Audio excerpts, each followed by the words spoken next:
हर किरदार अपनी एक अलग दुनिया लेकर के आता है। एक्टर का काम सिर्फ उसे निभाना नहीं बल्कि उसे जीना होता है। आज हम बात करेंगे एक किरदार में ऐसी कौन कौन सी बातें हैं जो हर एक्टर को ढूंढना चाहिए। अपना डायरी और पेन लेकर के बैठ जाओ, हर बात को नोट डाउन कर लेना। अगर आपको एक्टिंग में आगे जाना है, अपने परफॉर्मेंस के ग्राफ को ऊपर लेके जाना है, तो इस चैनल को सब्सक्राइब कर लीजिए। मैं एक्टिंग से रिलेटेड वीडियो लाते रहता हूँ। मेरे और भी वीडियोस हैं, उन्हें आप देखिए और सीखिए।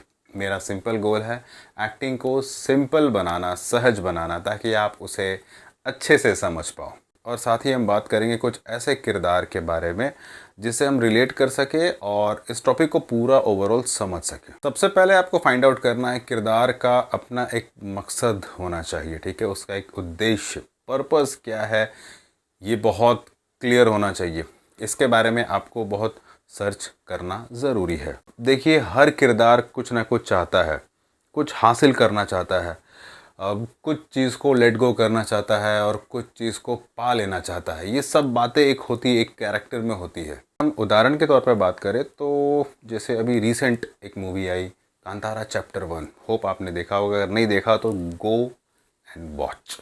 तो इसमें जो ऋषभ शेट्टी का जो किरदार है, हम इसी कैरेक्टर के इर्द गिर्द बातों को करते हैं जिससे कि आप बहुत अच्छे से कैरेक्टराइजेशन को और अच्छे से एनालाइज कर पाओ। इसमें हम बात करेंगे किरदार की अपनी एक सोच होती है, उसका एक माइंड सेट होता है।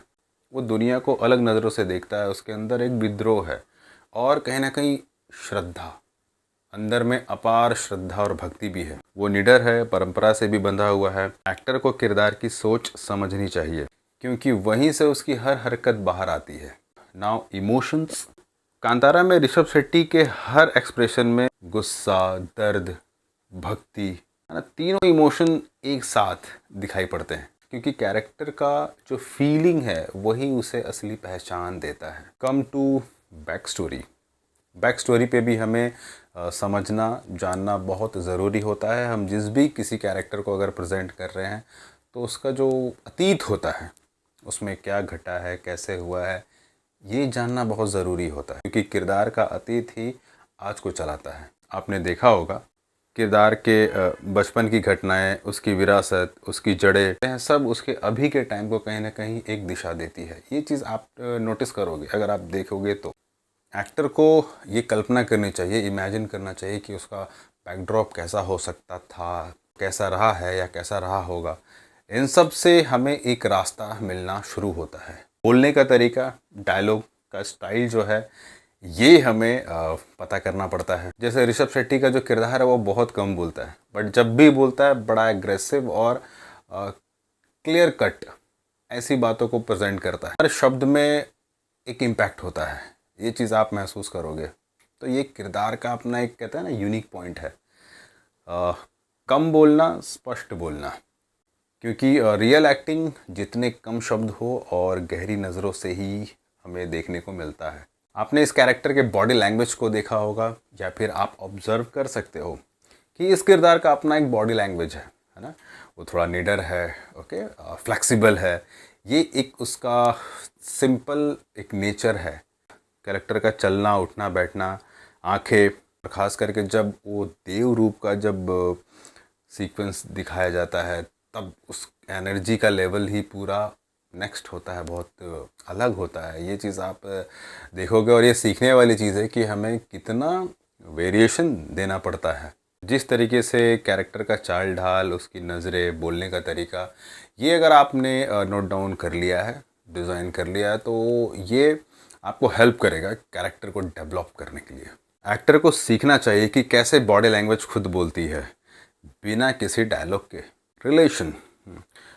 रिलेशन के बारे में भी आपकी जानकारी होनी चाहिए। अगर आप किरदार को प्रिपेयर कर रहे हो, आपको समझ में आना चाहिए कि क्या रिलेशनशिप है, वो अपने परिवार, देव और धरती के साथ कैसे जुड़ा हुआ है, ये उसका रिलेशन है। इसी तरीके से किरदार को हर रिलेशन की गहराई को समझना चाहिए। यहाँ पे देखिए 3 चीज़ है, उसकी फैमिली, धरती और देव। इनसे उनका कैसे जुड़ाव है, ये चीज़ को आपको देखना बहुत ज़रूरी है। ये एक, है ना, आम तौर पे मैं बता रहा हूँ। आपको अपने किरदार में ये सब को थोड़ा ढूंढना ज़रूरी है, देखना ज़रूरी है। किरदार अपने रिश्तों से कैसे बनता है, वो अपने परिवार, धरती और देव के साथ कैसे जुड़ा है, वैसे ही एक्टर को हर रिश्तों की गहराई महसूस करनी चाहिए। तो ये हमें बहुत अच्छे तरीके से सीखना और समझना है, तब जाकर के किरदार के बारे में हम कुछ एक्स्ट्रा दिखा पाएंगे और जता पाएंगे।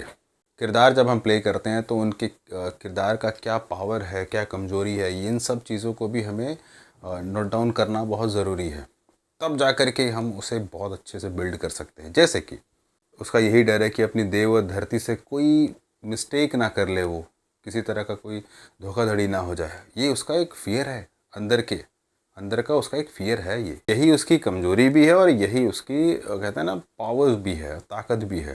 दैन इनर कॉन्फ्लिक्ट, हर किरदार का असली ड्रामा उसके भीतर का संघर्ष होता है। जैसे ऋषभ शेट्टी का किरदार इंसान और देवता में फंसा पड़ा है। यहाँ दो चीज़ें, ऋषभ शेट्टी का जो किरदार है इंसान और देवता, इन दोनों में कहीं ना कहीं एक कॉन्फ्लिक्ट है। उसका युद्ध केवल बाहर ही नहीं, अंदर भी है। तो ये चीज़ आप पूरे मूवी के दौरान महसूस करोगे। वो किरदार का बेसिक नीड है और इनर कॉन्फ्लिक्ट आपको बहुत अच्छे से एनालाइज करना पड़ेगा, तभी ये आपके माइंडसेट, आपके भीतर वो चीज़ आएगा जो कि बाहर दिखाई देगा। हम ऊपरी तौर पर पूरी तैयारी कर लेते हैं, बट इंटरनली जितना आप जाओगे किरदार उतना ऊपर आएगा। उसका युद्ध बाहर नहीं, अंदर चल रहा है। This is called inner conflict. किसी भी कैरेक्टर की अपनी एक जर्नी होती है ना, अपनी एक यात्रा होती है। इस चीज़ को भी हमें समझना पड़ेगा, ठीक है। जैसे कि आपने देखा होगा शुरुआत में वो एक आम इंसान है, सबसे नॉर्मल बिहेव कर रहा है, सब कुछ चल रहा है, और आप देखोगे कि कैसे नॉर्मल से एक दिव्य ऊर्जा तक, वहाँ तक की एक जर्नी आप देखोगे पूरे फिल्म के दौरान, एंड महसूस करोगे इस किरदार को भी। तो थ्रू आउट एक जर्नी होती है। वो जर्नी अलग अलग तरीके से, बहुत फास्ट नहीं, बहुत इजीली आप उसको ग्रोथ करते हुए देखोगे, जो एंड तक, पूरा फिल्म के एंड तक जाता है।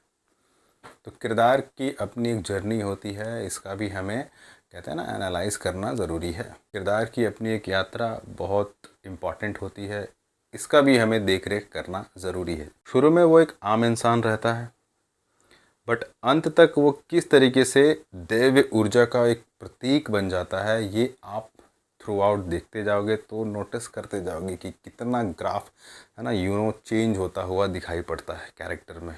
एक्टर वही केवल महान नहीं बनता जो केवल किरदार निभाए, जो किरदार को समझकर भावनाओं के साथ अपनी आत्मा में उतार ले।